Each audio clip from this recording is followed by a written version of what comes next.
Norberto, trabajo como veterinario en la unidad de nutrición de equidos y de pequeños animales en la Universidad de Gante. Y antes de empezar con la presentación, quisiera agradecer a Dingo Natura, en especial a Manolo Suárez, la oportunidad de pasar estos 20 minutitos con ustedes hablando sobre el manejo nutricional con especial hincapié en la hospitalización de pacientes. Lo que he querido hacer en esta presentación es que podamos aprovechar no solo algunos, digamos, estrategias para el manejo del paciente renal, pero que podamos utilizar también para el manejo de cualquier otro tipo de paciente. Lo primero, y claro, importante, es intentar hacer una correcta historia clínica, tanto médica, es decir, un registro de las enfermedades, de la medicación, cuánto tiempo ha estado tomando la medicación, no olvidarnos nunca de la historia nutricional, es decir, cuántos días lleva sin comer, si ha sido anorexia total o parcial, que nos intenten dar información sobre la dieta, la marca específica, si saben la cantidad, y cuántas comidas dan al día, si la dan al libitum, si dan cualquier otro extra, incluyendo aquella comida, porque muchas veces los propietarios no asimilan o no reconocen como esa comida que se da para dar la medicación como extra, entonces eso también lo tenemos que recoger. La mejor manera es utilizar un cuestionario guiado. Aquí les pongo un ejemplo de la WSAVA, que pueden ir a la página web y lo pueden descargar. De esta manera pueden recoger toda la información necesaria para poder plantear nuestro plan nutricional. Junto con la historia tenemos que hacer un correcto examen físico, prestando especial atención, en el caso nuestro paciente renal, a la condición corporal y a la condición muscular, porque el peso, recordemos, puede estar influenciado por distintos grados de deshidratación, entonces no nos van a dar, digamos, una información muy relevante en este caso, por lo menos en admisión, y sobre todo las úlceras orales cuando el gato ha estado padeciendo insuficiencia renal crónica y ahora lo que tiene es un episodio agudo. El análisis debe recoger todos aquellos parámetros básicos, pero en especial aquellos relacionados con los valores renales, como la urea y la creatinina. Importantísimo, medición de los electrolitos. En nuestros pacientes renales suelen padecer de hipercalemia, hipocalcemia o hiperfosfatemia. No todos ellos van a tener hipercalemia, pueden tener hipocalcemia también, especialmente si sufren de insuficiencia renal crónica. Y hay que prestar especial atención al balance ácido-base, es decir, antes de cualquier instauración de nuestro plan nutricional, todos estos cambios hemodinámicos como la deshidratación, los electrolitos y el balance ácido-básico debe estar bajo control. Estas son también de la misma página, de la WSAVA, en la que ustedes pueden descargar cómo hacer correctamente una evaluación de la condición corporal. Lo tenemos tanto en gatos como en perros, lo tenemos en distintos idiomas. Este, por ejemplo, como ustedes pueden ver, está en español. Y no nos podemos olvidar, como dije antes, de hacer la evaluación de la condición muscular. Entiendo que a veces es difícil y prácticamente imposible, sobre todo en pacientes geriátricos, diferenciar la pérdida de masa muscular por sarcopenia que aquellos animales que son caquéticos y de hecho han perdido masa muscular pues debido a la enfermedad. De hecho, la caquexia es una de las cosas que van a influir negativamente en el pronóstico de nuestros pacientes. Entonces, el primer mensaje claro de esta presentación es que tenemos que alimentar a nuestros pacientes sí o sí. Entonces, podemos preguntarnos por qué es tan importante a nuestros pacientes.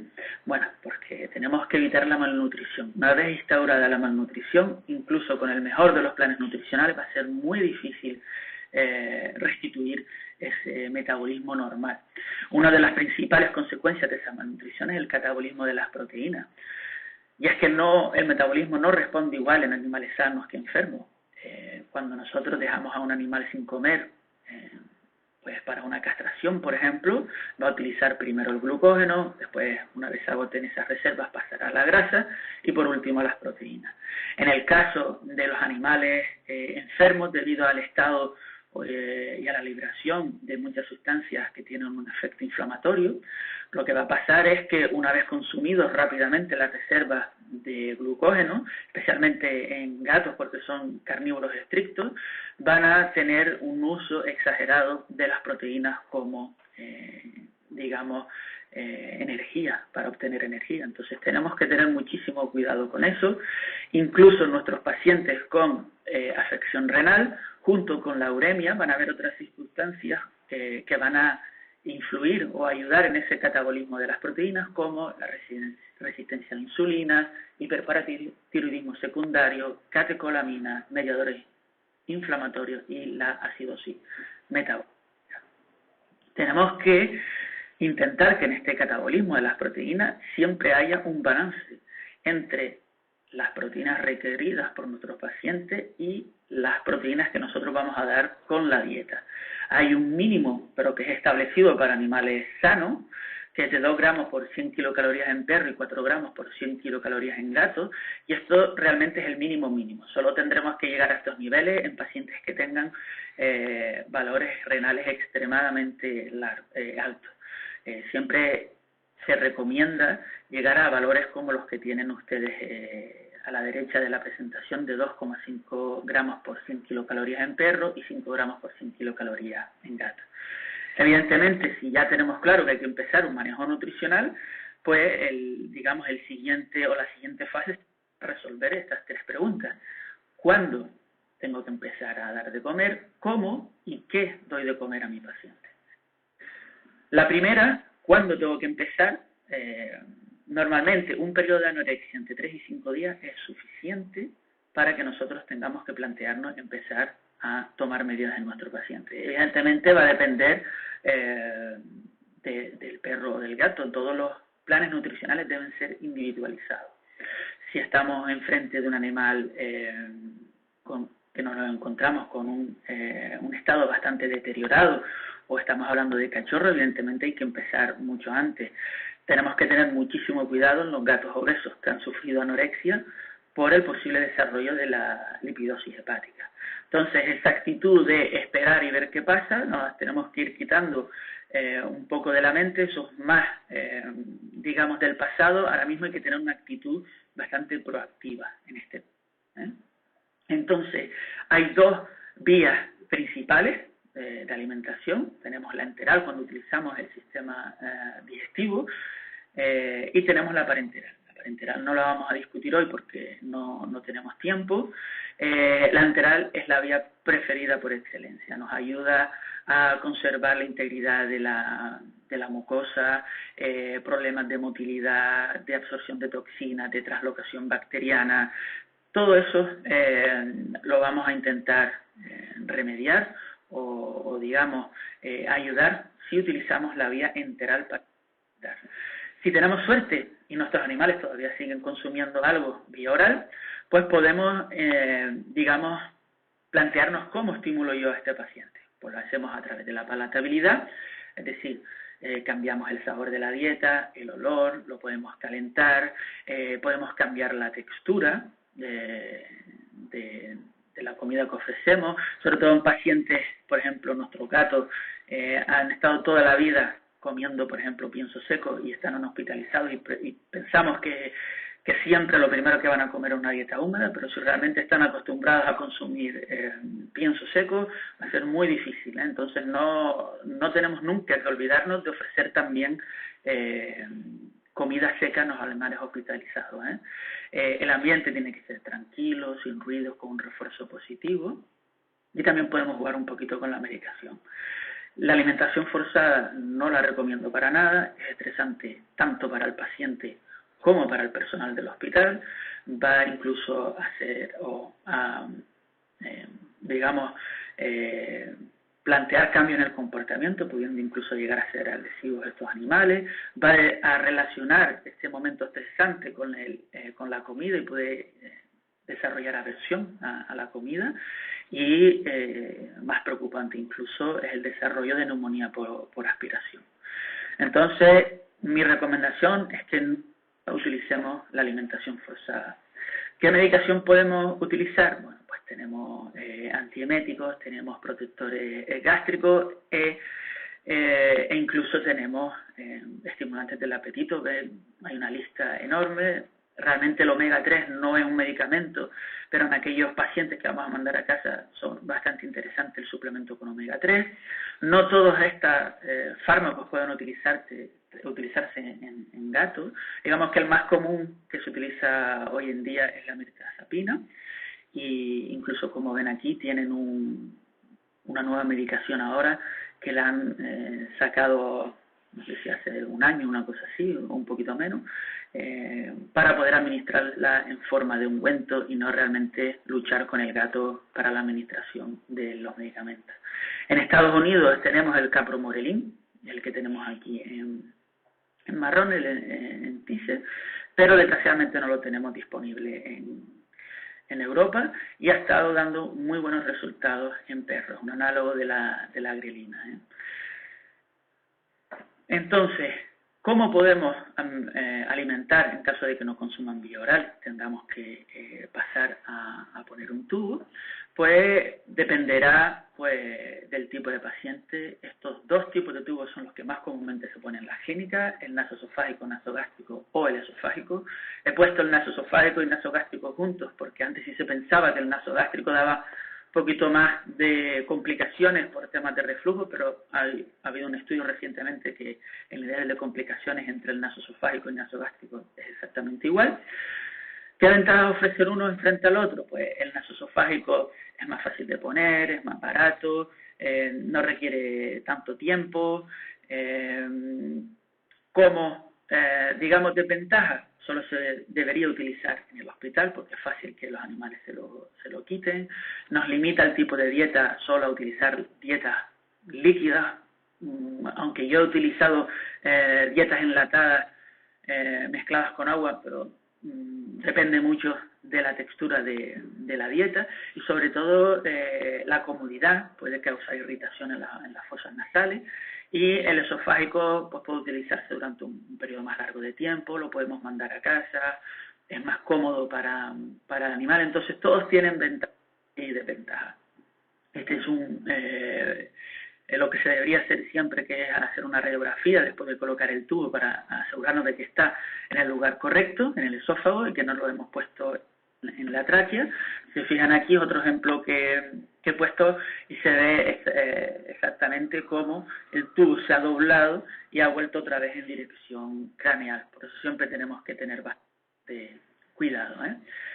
Entonces, ¿qué vamos a alimentar igualmente? Pues dependerá del diámetro del tubo, si nos lo limita a dietas líquidas o podemos incluso mezclar con agua, de la patología, es decir, si tenemos que restringir la grasa, si tenemos que restringir las proteínas, y del paciente, de cuánto estimemos nosotros que va a necesitar esa nutrición asistida. Es cierto que el uso de dietas enlatadas o secas puede incluso abaratar el coste y ajustar incluso un poquito más ese perfil nutricional que nosotros estamos buscando. Entonces quiero terminar con un ejemplo para enseñarles que no es nada difícil hacer los cálculos. Entonces tenemos a Clara, una hembra esterilizada como un europeo, 9 años, con historia de 3 días de anorexia, vómito, deshidratada, pérdida de peso, tiene halitosis, úlceras orales, y los niveles de creatinina están elevados. Entonces necesitamos un mínimo de información. Ese mínimo, el peso actual, 2,22 kilos, la condición corporal está un poquito por debajo del ideal, es decir, tiene un 3/9, y una leve atrofia muscular. Entonces lo que necesitamos calcular nosotros ahora sería el peso ideal, porque todos los cálculos los vamos a desarrollar en base al peso ideal. Tendremos que calcular el peso metabólico y las necesidades energéticas en reposo. Lo bueno es que no solo para pacientes reales, sino para todo en general, siempre se calcula de la misma manera. Necesitamos una información básica, peso actual, la condición corporal pasada a 9 puntos, porque la vamos a utilizar para calcular el peso ideal de nuestros pacientes. Se podrá incrementar o reducir entre un 10 y 15% por punto de escala. Luego calcularemos el peso metabólico. Para nosotros, hoy que estamos calculando o trabajando con pacientes hospitalizados, siempre se va a utilizar el 0,75, es decir, vamos a elevar el peso ideal a 0,75 y ese peso metabólico va a ser multiplicado por un factor. Ese factor lo pueden encontrar, como ven aquí, en FEDIAF, tiene unas tablas y es gratis, es un documento que es gratis para todos y tiene unas tablas en donde pueden consultar, dependiendo del paciente, qué factor vamos a utilizar. En el caso de pacientes hospitalizados, tanto para perros como para gatos, es exactamente el mismo. Entonces, en nuestro ejemplo, haríamos una regla de 3 para calcular el peso ideal. Entonces, 2,22 kilos representan solo el 90% del peso ideal, el 100% será 2,46. Eso ha sido elevado a 0,75 para calcular el peso metabólico y multiplicado por el factor para animales hospitalizados, que es los requerimientos de energía en reposo, que es el 293 kilojulios por peso metabólico. Entonces tenemos el 1,97 por 293, nos da un total que para dar o el 100% de las necesidades energéticas de reposo tengo que dar 576,7 kilojulios al día. Entonces, yo he cogido simplemente una dieta líquida adecuada para mi paciente. Si se ven aquí, cuando damos el completo, el 100% de la necesidad energética en reposo, tendremos que dar 128 mililitros al día. Lo que hacemos es empezar despacio. ¿Por qué empezamos despacio? Porque hay que evitar una cosa o un fenómeno que se conoce como síndrome de realimentación. Este síndrome significa que en pacientes que han estado anoréxicos, la cantidad de glucosa ha disminuido bastante, por lo cual no hay suficiente cantidad de insulina en el torrente sanguíneo. Si nosotros empezamos de repente a administrar la comida en dosis altas, se va a generar una cantidad masiva de insulina porque necesita coger esa glucosa que nosotros hemos dado de manera repentina e introducirlo en la célula. ¿Qué pasa? Que al mismo tiempo que se introduce esa glucosa en la célula, se va a introducir el fósforo, el magnesio, la tiamina también. Entonces lo que pasa es que hay un desequilibrio electrolítico y eso lo evitamos empezando gradualmente la alimentación. Pues damos 1/3, luego damos 2/3 o la mitad y luego llegamos al 100%. ¿Cómo ofrecemos esa comida? Pues calcular el número de comidas que queramos dar al día. Nuevamente una comida debe estar repartida, o el tiempo entre comidas, entre 4 y 6 horas, 10 y 20 minutos es lo que se estima para dar de manera lenta la comida por el tubo, y se puede dar en forma de bolo o de infusión continua, dependiendo del paciente. Siempre el esquema es: hay que aspirar, a ver cuánto reflujo hay que enjuagar con agua, hay que dar la cantidad recomendada y volver a enjuagar. El tubo también, recuerden, nos ofrece la ventaja, pero siempre con cuidado de que no se obstruya, de dar medicación también, y no tener que pelear con el paciente. ¿Qué tenemos que controlar? Pues que no haya vómitos, que no haya reflujo, las náuseas que podemos llevar con el medicamento. Debemos controlar el peso, porque digamos hemos calculado el 100% de las necesidades energéticas de reposo, pero podemos aumentarlas. Recuerden que los pacientes en hospitalización, aunque no es el objetivo principal, pueden ganar peso, pero lo que nunca puede pasar es perder peso, incluso si están obesos. Esto de se hospitalizó y encima ha perdido peso, no. Los animales hospitalizados nunca deben perder peso. Entonces, como el peso también varía con el estado de hidratación, hay que seguir haciendo la condición corporal y la condición muscular. Complicaciones: se puede salir el tubo por estornudo, por el vómito, se puede obstruir, pero para obstruir, bueno, podemos utilizar pues agua templada, y a veces incluso se recomienda pues utilizar bebidas gaseosas, como puede ser, por ejemplo, Coca-Cola. Pero con agua caliente se ha visto que, templada, se ha visto que es también eficiente.